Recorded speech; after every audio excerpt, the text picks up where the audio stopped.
सहस्रनामस्तोत्रम्। ॐ नमो नारसिंहाय वज्रदंष्ट्राय वज्रिणे वज्रदेहाय वज्राय नमो वज्रनखाय च वासुदेवाय वन्द्याय वरदाय वरात्मने वरदाभयहस्ताय वराय वररूपिणे वरेण्याय वरिष्ठाय श्रीवराय नमो नमः। प्रह्लादवरदायैव प्रत्यक्षवरदाय च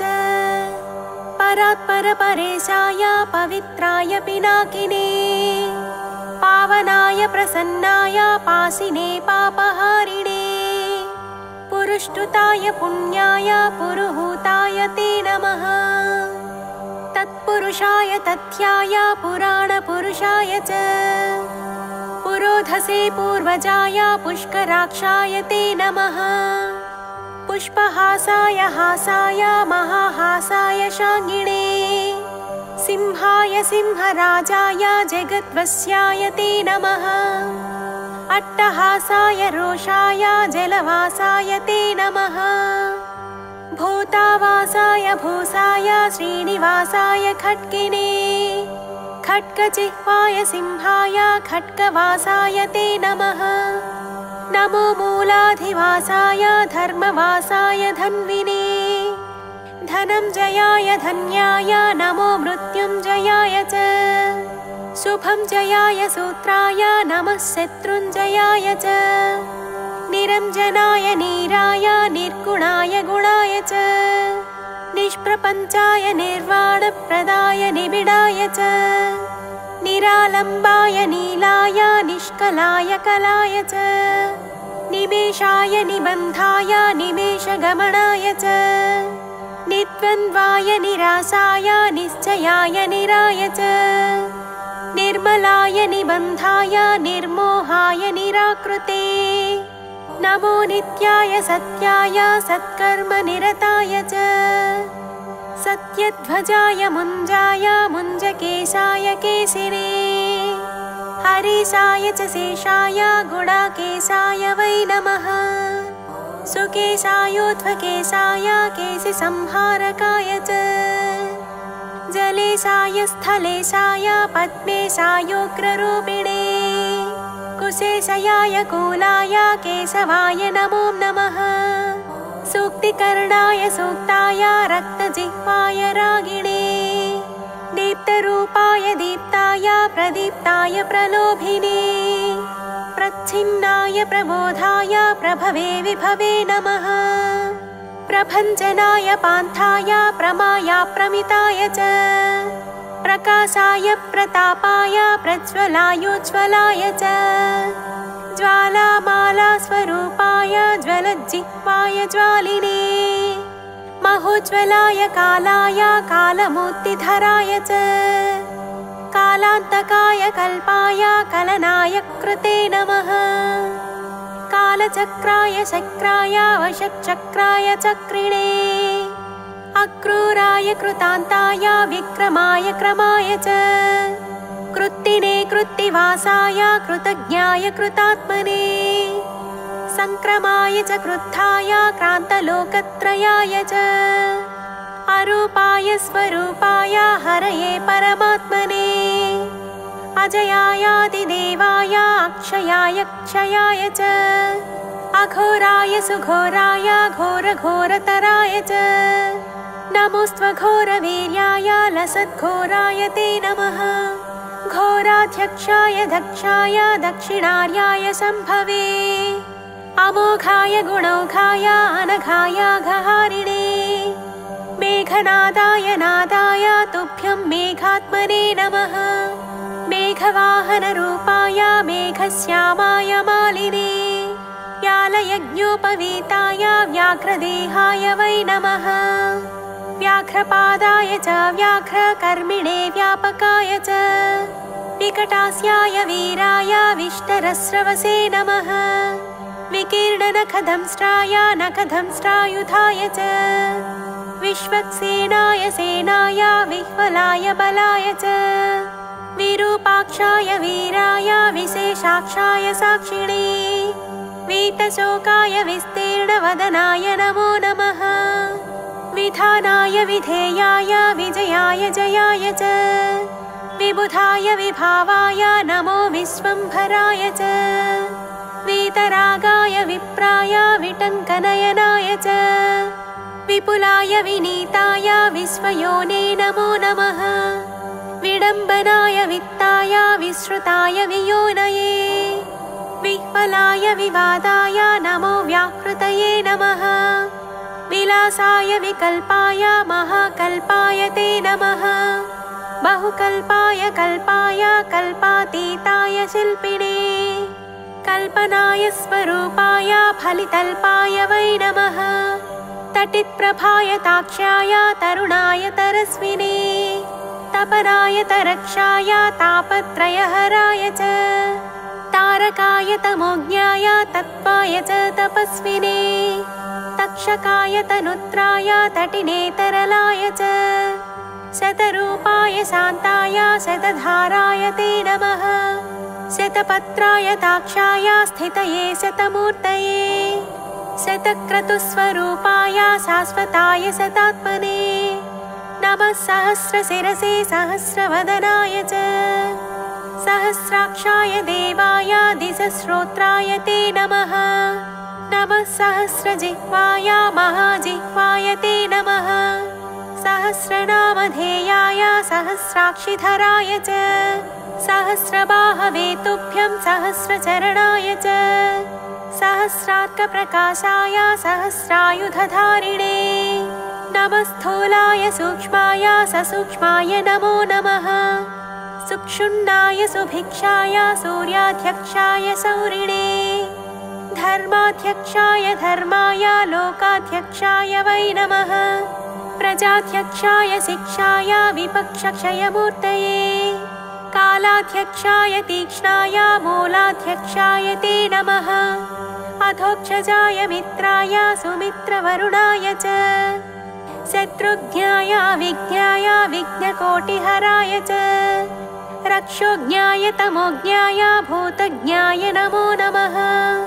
भूतपालाय भूताय भूतावासाय भूतिने भूतवेतालघाताय भूताधिपतये नमः भूतग्रहविनाशाय भूतसंयमते नमः महाभूताय भृगवे सर्वभूतात्मने नमः सर्वारिष्टविनाशाय सर्वसम्पत्कराय च सर्वाधाराय सर्वाय सर्वात्तिहरये नमः सर्वदुःखप्रशान्ताय सर्वसौभाग्यदायिने सर्वज्ञायाप्यनन्ताय सर्वशक्तिधराय च सर्वैश्वर्यप्रदात्रे च सर्वकार्यविधायिने सर्वज्वरविनाशाय सर्वरोगापहारिणे सर्वाभिचारहन्त्रे च सर्वैश्वर्यविधायिने पिङ्गाक्षायैकशृङ्गार द्विशृङ्गाय मरीचये बहुशृङ्गाय लिङ्गाय महाशृङ्गाय ते नमः माङ्गल्याय मनोज्ञाय मन्तव्याय महात्मने महादेवाय देवाय मातुलिङ्गधराय च महामाया प्रसूताय प्रस्तुताय च मायिने अनन्तानन्तरूपाय मायिने जलशायिने महोदराय मन्दाय मददाय मदाय च मधुकैटभहन्त्रे च माधवाय मुरारये महावीर्याय धैर्याय चित्रवीर्याय ते नमः चित्रकूर्माय चित्राय नमस्ते चित्रभानवे मायातीताय मायाय महावीराय ते नमः महातेजाय बीजाय तेजोधाम्ने च बीजिने तेजोमय नृसिंहाय नमस्ते चित्रभानवे महादंष्ट्राय तुष्टाय नमः पुष्टिकराय च शिपिविष्टाय हृष्टाय पुष्टाय परमेष्ठिने विशिष्टाय च शिष्टाय गरिष्ठायैष्टदायिने नमो ज्येष्ठाय श्रेष्ठाय तुष्टायामिततेजसे अष्टाङ्गन्यस्तरूपाय सर्वदुष्टान्तकाय च वैकुण्ठाय विकुण्ठाय केशिकण्ठाय ते नमः। कण्ठीरवाय लुण्ठाय निस्सठाय हठाय च सत्त्वोद्रिक्ताय रुद्राय रुक्यजुस्सामगाय च ऋतुध्वजाय वज्राय मन्त्रराजाय मन्त्रिणे त्रिनेत्राय त्रिवर्गाय त्रिधाम्ने च त्रिशूलिने त्रिकालज्ञानरूपाय त्रिदेहाय त्रिधात्मने नमस्त्रिमूर्तिविद्याय त्रितत्त्वज्ञानिने नमः। अक्षोभ्याय निरुद्धाय अप्रमेयाय भानवे अमृताय अनन्ताय अमितायामितौजसे अपमृत्युविनाशाय अपस्मारविघातिने अन्नदायान्नरूपाय अन्नायान्नभुजे नमः। नाट्याय निरवध्याय विद्यायाद्भुतकर्मणे सद्योजाताय संघाय वैद्युताय नमो नमः।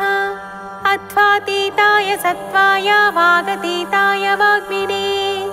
वागीश्वराय गोपाय गोहिताय गवाम्पते गन्धर्वाय गभीराय गज्जितायोज्जिताय च पज्जन्याय प्रबुद्धाय प्रधानपुरुषाय च पद्माभाय सुनाभाय पद्मनाभाय मानिने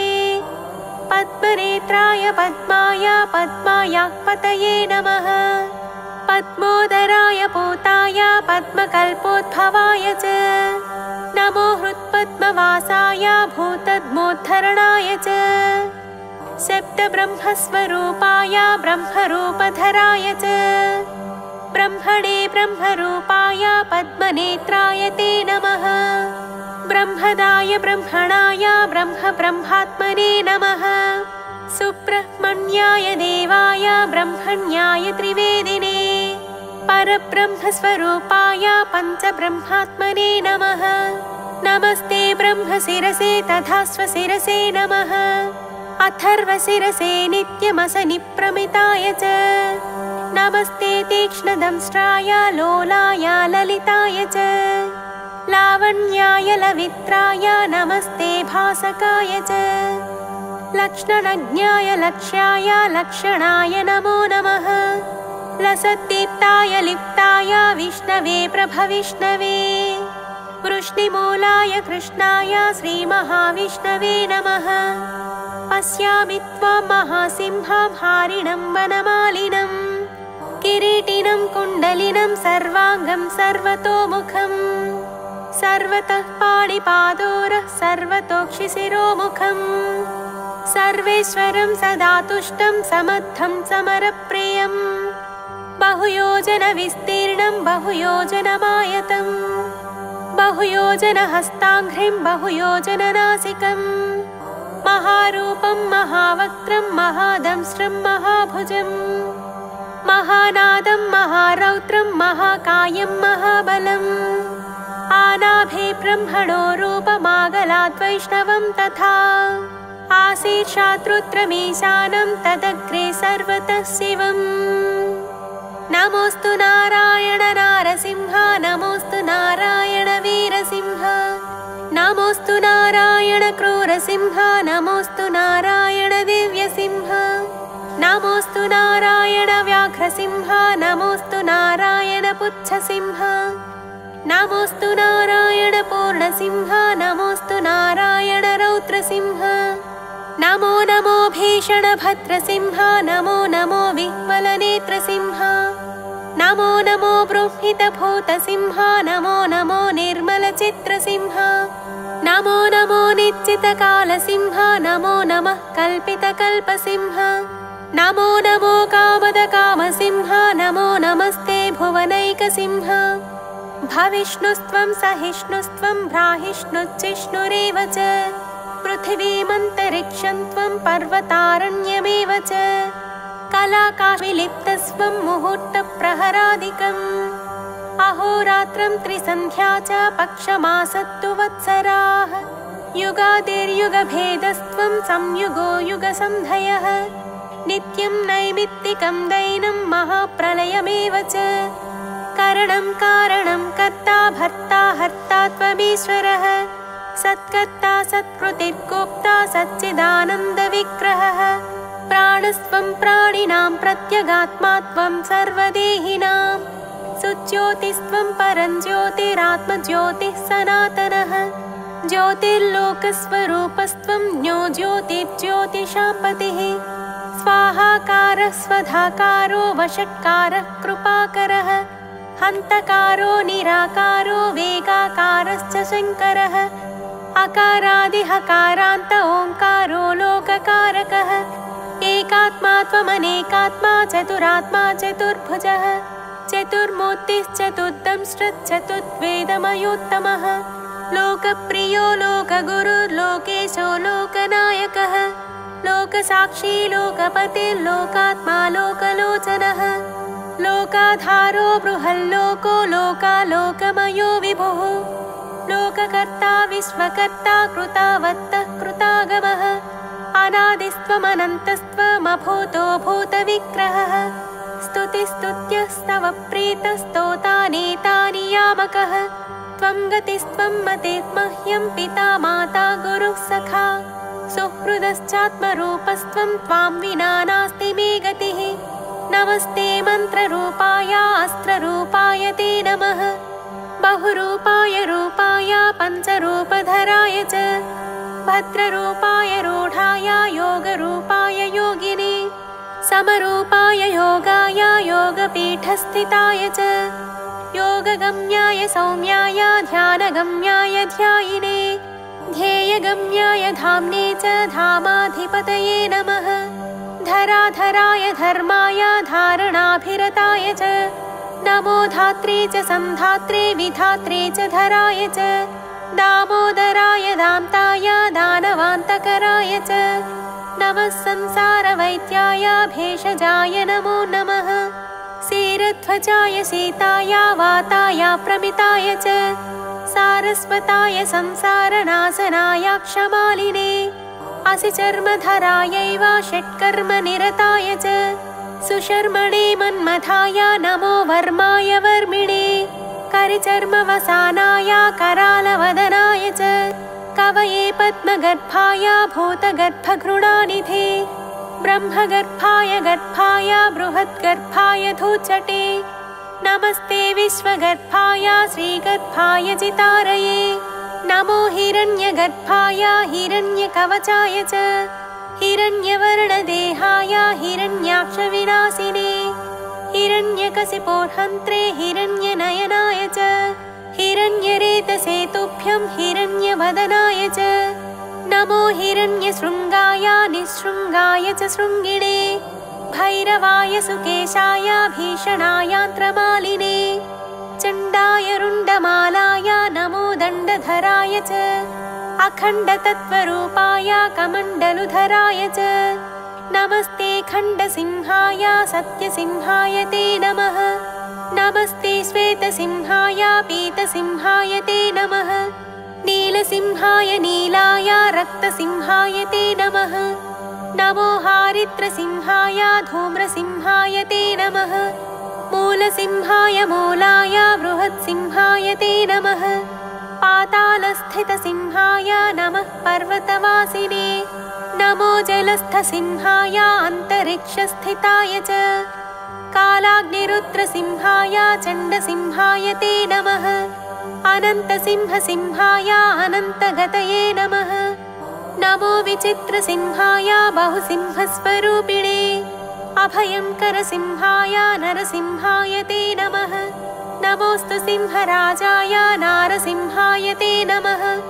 सप्ताब्धिमेकलायैव सत्यसत्यस्वरूपिणे सप्तलोकान्तरस्थाय सप्तस्वरमयाय च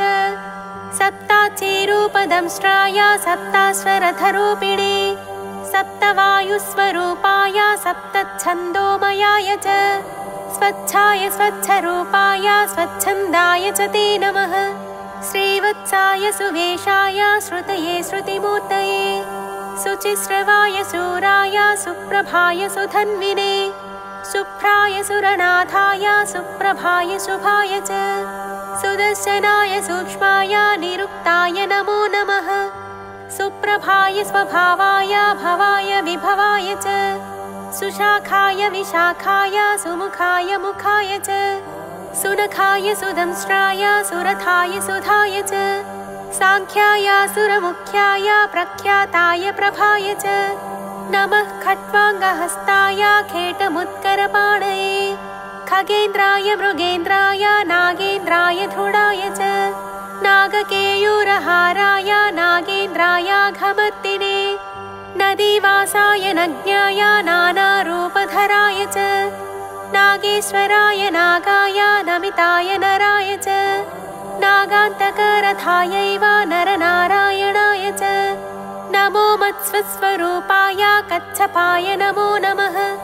नमो यज्ञवराहाय नरसिंहाय ते नमः विक्रमाक्रान्तलोकाय वामनाय महोजसे नमो भार्गवरामाय रावणान्तकराय च नमस्ते बलरामाय कंसप्रध्वंसकारिणे बुद्धाय बुद्धरूपाय तीक्ष्णरूपाय कल्किने आत्रेयायाग्निनेत्राय कपिलाय द्विजाय च क्षेत्राय पशुपालाय पशुभक्त्राय ते नमः गृहस्थाय वनस्थाय यतये ब्रह्मचारिणे स्वर्गापवर्गदात्रे च तद्भोत्रे च मुमुक्षवे शालग्रामनिवासाय क्षीराब्धिशयनाय च श्रीशैलात्रिनिवासाय शिलावासाय ते नमः योगिहृत्पद्मवासाय महाहासाय ते नमः गुहावासाय गुह्याय गुप्ताय गुरवे नमः नमो मूलाधिवासाय नीलवस्त्रधराय च पीतवस्त्राय शस्त्राय रक्तवस्त्रधराय च रक्तमालाविभूषाय रक्तगन्धानुलेपिने धुरंधराय धूर्ताय धुर्धराय धराय च दुर्मदाय दुरन्ताय दुर्धराय नमो नमः दुर्निरीक्ष्याय निष्ठाय दुर्दर्शाय द्रुमाय च दुर्भेदाय दुरासाय दुर्लभाय नमो नमः दृप्ताय दृप्तवक्त्राय अतृप्तनयनाय च उन्मत्ताय प्रमुत्ताय नमो दैत्यारये नमः रसज्ञाय रसेशाय आरक्तरसनाय च पथ्याय परितोषाय रथ्याय रसिकाय च ऊर्ध्वकेशोध्वरूपाय नमस्ते चोध्वरेतसे ऊर्ध्वसिंहाय सिंहाय नमस्ते चोध्वबाहवे परप्रध्वंसकायैव शङ्खचक्रधराय च गदापद्मधरायैव पञ्चबाणधराय च कामेश्वराय कामाय कामपालाय कामिने नमः कामविहाराय कामरूपधराय च सोमसूर्याग्निनेत्राय सोमपाय नमो नमः नमः सोमाय वामाय वामदेवाय ते नमः सामस्वनाय सौम्याय भक्तिगम्याय वै नमः कूष्माण्डगणनाथाय सर्वश्रेयस्कराय च भीष्माय भीषदायैव भीमविक्रमणाय च मृगग्रीवाय जीवाय जितायाजितकारिणे जटिने च मदज्ञाय नमस्ते जातवेदसे जपाकुसुमवर्णाय जप्याय जपिताय च जरायुजायाण्डजाय स्वेदजायोब्धिजाय च जनार्दनाय रामाय जाह्नवीजनकाय च जराजन्मादिदूराय प्रद्युम्नाय प्रमोदिने जिह्वारौद्राय रुद्राय वीरभद्राय ते नमः चित्रूपाय समुद्राय कद्रुद्राय प्रचेतसे इन्द्रियायेन्द्रियज्ञाय नमोस्त्विन्द्रानुजाय च अतीन्द्रियाय साराय इन्दिरापतये नमः ईशानाय च ईट्याय ईशिताय ईनाय च व्योमात्मने च व्योम्ने च नमस्ते व्योमकेशिने व्योमधाराय च व्योमवक्त्राय सुरघातिने नमस्ते व्योमदंष्ट्राय व्योमवासाय ते नमः सुकुमाराय रामाय शुभाचाराय वै नमः विश्वाय विश्वरूपाय नमो विश्वात्मकाय च ज्ञानात्मकाय ज्ञानाय विश्वेशाय परात्मने एकात्मने नमस्तुभ्यं नमस्ते द्वादशात्मने चतुर्विंशतिरूपाय पंचविंशतिरूपाय पंचविंशतिमूर्तये षट्विंशकात्मने नित्यं सप्तविंशतिकात्मने धर्मार्थकाममोक्षाय विरक्ताय नमो नमः भावशुद्धाय सिद्धाय साध्याय सरभाय च प्रबोधाय सुबोधाय नमो बुद्धिप्रियाय च स्निग्धाय च विदग्धाय मुग्धाय मुनये नमः प्रियंवदाय श्रव्याय शुक्रुवाय श्रिताय च गृहेशाय महेशाय ब्रह्मेशाय नमो नमः श्रीधराय सुतीर्थाय हयग्रीवाय ते नमः उग्राय उग्रवेगाय उग्रकर्मरताय च उग्रनेत्राय व्यग्राय समग्रगुणशालिने बालग्रहविनाशाय पिशाचग्रहघातिने दुष्टग्रहनिहन्त्रे च निग्रहानुग्रहाय च वृषध्वजाय वृष्ण्याय वृषाय वृषभाय च उग्रश्रवाय शान्ताय नमः श्रुतिधराय च नमस्ते देवदेवेश नमस्ते मधुसूदन नमस्ते पुण्डरीकाक्ष नमस्ते दुरितक्षय नमस्ते करुणासिन्धो नमस्ते समितिञ्जय नमस्ते नरसिंहाय नमस्ते गरुडध्वज यज्ञनेत्र नमस्तेस्तु कालध्वज जयध्वज अग्निनेत्र नमस्तेस्तु नमस्ते ह्यमरप्रिय महानेत्र नमस्तेस्तु नमस्ते भक्तवत्सल धर्मनेत्र नमस्तेस्तु नमस्ते करुणाकर पुण्यनेत्र नमस्तेस्तु नमस्ते भीष्टदायक नमो नमस्ते जयसिंहरूपा नमो नमस्ते नरसिंहरूपा नमो नमस्ते रणसिंहरूपा नमो नमस्ते नरसिंहरूपा इति श्री नृसिंहपुराणे नृसिंहप्रादुर्भावे श्रीमद्दिव्यलक्ष्मी नृसिंहसहस्रनामस्तोत्रम्